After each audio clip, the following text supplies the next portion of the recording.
Welcome back, Brain Boosters. Picture this. You drop an ice cube into a pot. As it heats up, the ice melts into water, and then steam begins to rise. Ice, water, and steam all look completely different, but they're all the same substance, water. It's just in three different states of matter. Wait, hold on. They're all water? I always thought they were totally different things because they have different names. It seems that way, doesn't it? Most substances keep the same name, no matter what state they're in. For example, we say liquid nitrogen or gaseous nitrogen. But water is special because we give each of its states a different name. Ice when it's solid, water when it's liquid, and steam when it's gas. So they're all still H2O, just behaving differently because of temperature. Exactly. You've got it. That's wild. I've been drinking, freezing, and boiling the same thing all along. Pretty amazing, right? Matter is everywhere. It makes up everything you can touch, see, and even things you can't see, like the air around you. Wait, the air is matter too? Yes, even though you can't see it, air takes up space and has mass, so it's matter.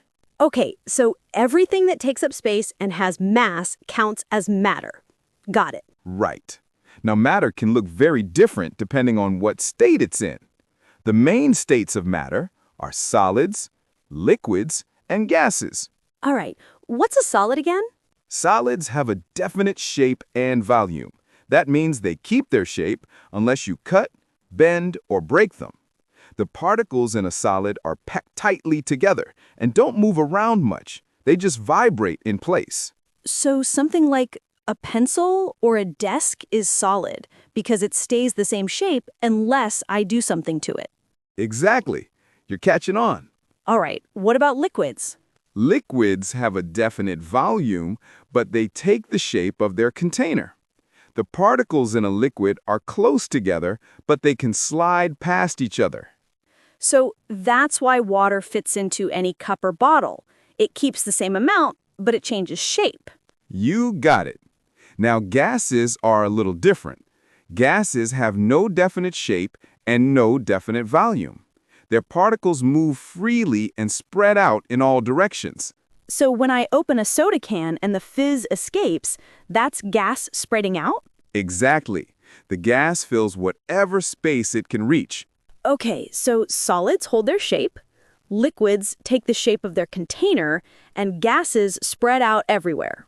Perfect summary. Those are the three main states of matter. But did you know there are actually more? Scientists have discovered other states like plasma and Bose-Einstein condensates. Whoa, I've never even heard of those. You wouldn't see them every day because they only exist at extreme temperatures or under special lab conditions. So, like, scientists need really hot or really cold environments to make them? Exactly. Now let's talk about how matter changes from one state to another. These changes happen when heat energy is added or taken away. So, heat is what causes the changes? That's right. When you heat a solid, like an ice cube, the particles start to move faster. It melts into a liquid because the energy breaks some of the bonds holding the particles together. Okay, so melting is just particles moving faster until they loosen up. Yes, and if you heat that liquid water even more, the particles move so fast that they escape into the air as a gas, which we call water vapor. So that's how boiling works? The heat gives the water enough energy to escape as gas? Exactly. And if you remove the heat, the opposite happens. The gas cools down and condenses back into a liquid, and if it keeps losing heat, it freezes back into a solid. So cooling things down makes the particles slow down and stick closer together. Right again. Temperature controls how tightly the particles stick together. The more heat they get, the faster they move. The less heat they get, the slower they move.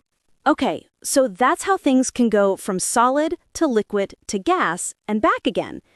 Can everything do that? Almost everything. Most types of matter can exist as a solid, a liquid, or a gas, but some can only change under extreme conditions. Like what? Take iron. It can melt into a liquid if it gets really hot, but to make it a gas, you'd have to heat it to temperatures found in stars. That's not something you can do in your kitchen. Yeah, that sounds like a job for a volcano or a space scientist. Exactly. And on the opposite side, oxygen is usually a gas, but it can turn into a pale blue liquid if you make it super cold, colder than anything you'd ever feel on Earth without special lab equipment. So most matter can change states, but for some things, it's really hard or even impossible unless you're in a science lab. That's exactly right. Wow. So the same stuff can be solid, liquid, or gas, depending on the temperature and how fast the particles move. You've got it. Matter may seem simple, but it's full of surprises. From the ice in your drink, to the steam from your shower, to the air you breathe, it's all the same stuff, just in different states. That's actually so cool. Matter doesn't disappear, it just changes form. Exactly. So keep exploring, keep experimenting, and keep boosting those brains.